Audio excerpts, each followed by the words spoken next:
ಹಿರಣ್ಯಕಶಿಪುವಿನ ಸಂಹಾರಕ್ಕಾಗಿ ಶ್ರೀ ವಿಷ್ಣು ನರಸಿಂಹನ ಅವತಾರ ತಾಳಿದ. ಆದ್ರೆ ಈ ಕಲಿಯುಗದ ರಕ್ಕಸ ರಣದೇವ್ ಚಕ್ರವರ್ತಿಯನ್ನು ಸಂಹಾರ ಮಾಡಲು ಹರಿಹರ ಬ್ರಹ್ಮನಿಂದಲೂ ಸಾಧ್ಯವಿಲ್ಲ. ಅಧರ್ಮದಿಂದ ಕಟ್ಟಿದ ಈ ಭೂಗತ ಸಂಸ್ಥಾನಕ್ಕೆ ಏಕೈಕ ಚಕ್ರವರ್ತಿ ರಣದೇವ್ ಚಕ್ರವರ್ತಿ. ಇವನು ಯಾರು? ರಣದೇವ. ರಣರಂಗದಲ್ಲಿ ರಣಬೇರಿಸುವಂತ ರಣದೇವ್ ಚಕ್ರವರ್ತಿ. ರಣದೇವ ಚಕ್ರವರ್ತಿ ಹುಲಿ ಸಂರಕ್ಷಿತ ಪ್ರದೇಶದಲ್ಲಿ ಬಂದು ಒಂದು ಚಲಿಸಿ ಕಾಡು ಪ್ರಾಣಿಗಳನ್ನು ಬೇಟೆಯಾಡಲು ಬಂದಿದೆಯಲ್ಲ, ಈ ಅರಣ್ಯ ನಿನ್ನಪ್ಪನಲ್ಲ. ನಾನು ಗನ್ನಿಡಿದು ಕಾಡಿಗೆ ಆಹ್ವಾನಿಸಿತು ಕಾಡು ಪ್ರಾಣಿಗಳನ್ನು ಬೇಟೆಯಾಡಲಲ್ಲ, ನಿಮ್ಮಂತ ಅಪರಾಧಿಗಳನ್ನು ಬೇಟೆಯಾಡಲು. ಒಂದ್ಸಲ ಸರಿಯಾಗಿ ನೋಡು, ಇದು ಯುದ್ಧ ಕಾಂಡ ಅಲ್ಲ, ಅರಣ್ಯಕಾಂಡ. ಆರೆ ಹೋಗಿ ಚಾಲೆಂಜ ರಮ್ ಮಾಡ್ಕೊಂಡು ರನ್ನೆ ಅಡುಗಂದ್ಬಿಟ್ಟು ಗಾನ್ ಹಿಡ್ಕೊಂಡು ಬಂದಿದೆಯಲ್ಲ, ನಾಚಿಕೆ ಆಗೋದಿಲ್ವಾ?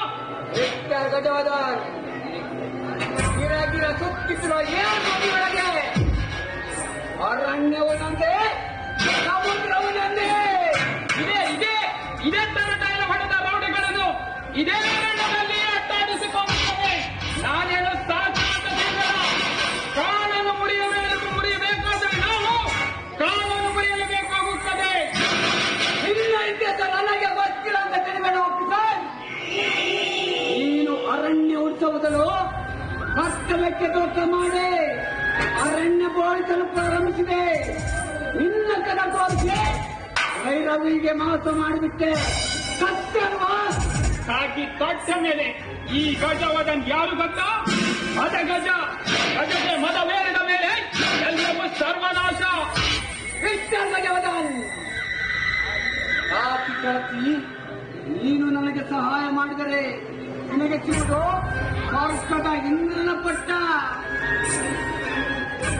ಅದಕ್ಕಿಂತ ಪೂರ್ವದಲ್ಲಿ ಎಡೋಕೆ ಜಯವರ್ಧಿನಿ ನಿನಗೆ ಕಟ್ಟುತ್ತಿದ್ದಾಳೆ ಸುಂದರ ಚಟ್ಟ. ನಿನ್ನಂತ ಮೋಸ್ಟ್ ವಾಂಟೆಡ್ ಕ್ರಿಮಿನಲ್ ಅನ್ನು ಮಟ್ಟ ಹಾಕುವುದೇ ಸರ್ಕಾರದ ಮುಖ್ಯ ಗುರಿಯಾಗಿದೆ. ಅಸಂಭವ. ನನ್ನನ್ನು ಅಲುಗಾಡಿಸುವ ತಾಕತ್ತು ಜಯವರ್ಧಿನದೇ ಇಲ್ಲ, ಕೋಟಿಗೂ ಇಲ್ಲ. ಜಯವರ್ಧಿನಿಗೆ ವಾದ ಮಾಡಿ ಅಭ್ಯಾಸ, ನನಗೆ ಒಡೆ ಮಾಡಿ ಅಭ್ಯಾಸ. ಇದೇ ತರ ಓವರ್ ಕಾನ್ಫಿಡೆನ್ಸ್ ನಲ್ಲಿ ಮಾತನಾಡುತ್ತಿದ್ದ ಸ್ಮಗ್ಲರ್ ಬೆಕ್ಕಿನ ಕಣ್ಣು ಸತೀಶನನ್ನು ಇದೇ ಜಾಗದಲ್ಲಿ ಗೊಂಡೆಯನ್ನು ಹೊಡೆದು ಸಾಯಿಸಿದೆ. ನನ್ನ ಮುಂದೆ ಓವರ್ ಬಿಲ್ಡಪ್ ಕೊಟ್ರೆ ಈ ಗಜವದನಿಗೆ ತುಂಬಾ ಕೋಪ ಬರುತ್ತೆ.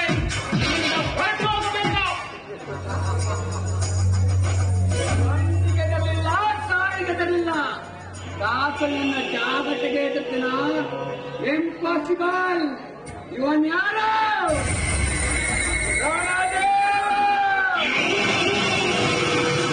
ರಣದೇವ ಚರ್ಚೆ ಕಟ್ಟಿ ಹೆಜ್ಜೆ ಇಟ್ಟರೆ ಅಲ್ಲಿ ಸೃಷ್ಟಿಯಾಗುವುದು ನಾಟಕ ರಂಗ ಅಲ್ಲ,